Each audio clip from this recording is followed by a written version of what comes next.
I'm very, very thankful to Ranveer Chauhal bringing me here before you. So I'm going to read my paper, Role of Women in Punjabi Theatre.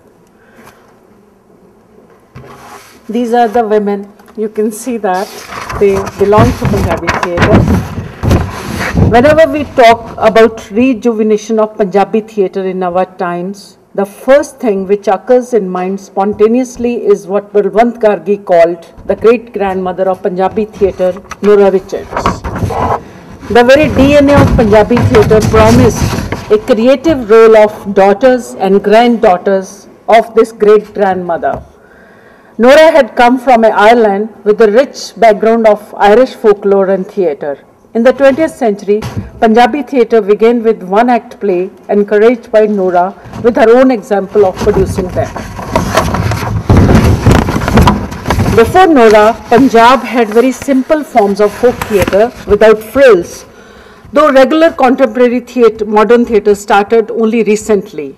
Non-existence of Punjabi theatre was due to socio-cultural historical reasons. North India in general, but Punjab in particular, remained a long-time target of the frequent invasions which compelled the people to keep their women indoor. Culturally too, women in Punjab were kept away from schools and particular colleges.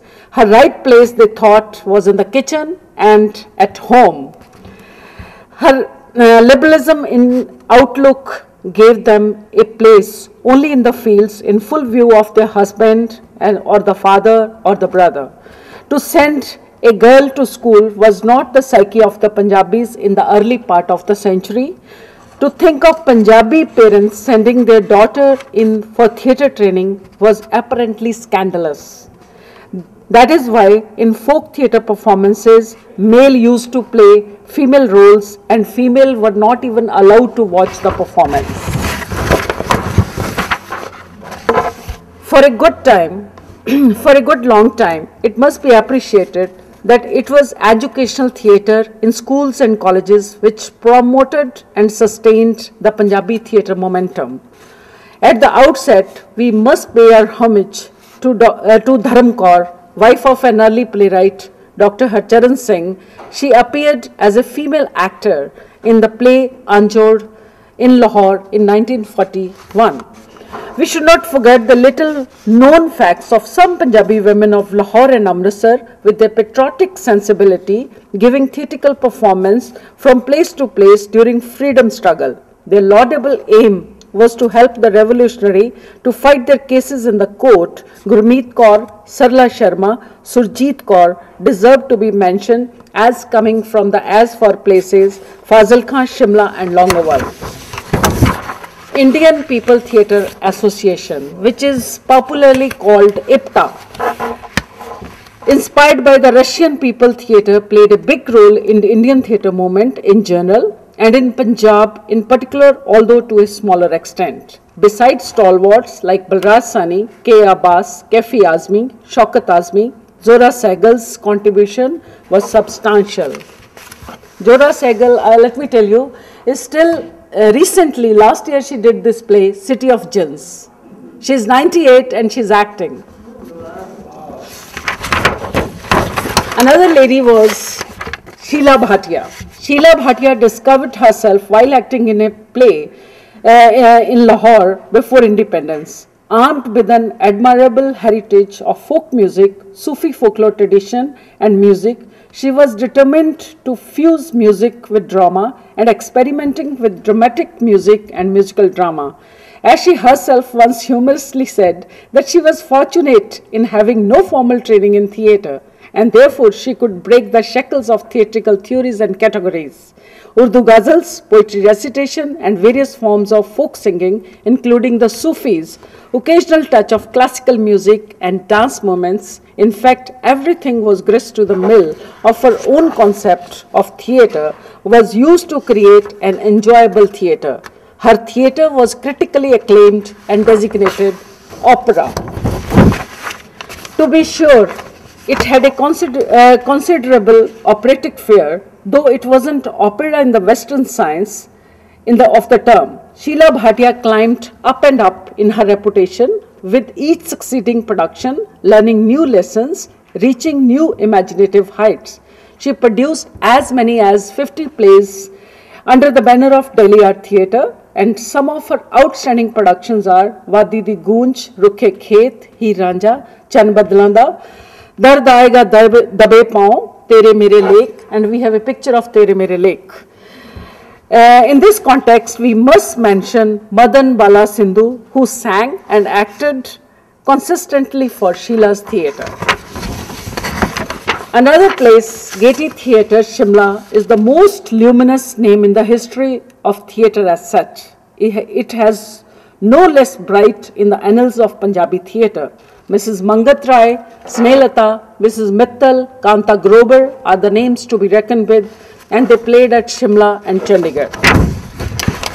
Another name, Rama Ratan, is a commendable example who took the aspect of playwriting to highlight the children's lifestyle and problems. Balraj Sani's second wife, Santosh Sani, was also active in children's theatre. She presented verse play like Hiran, Giddar, Chuhi, Bagla Pagat.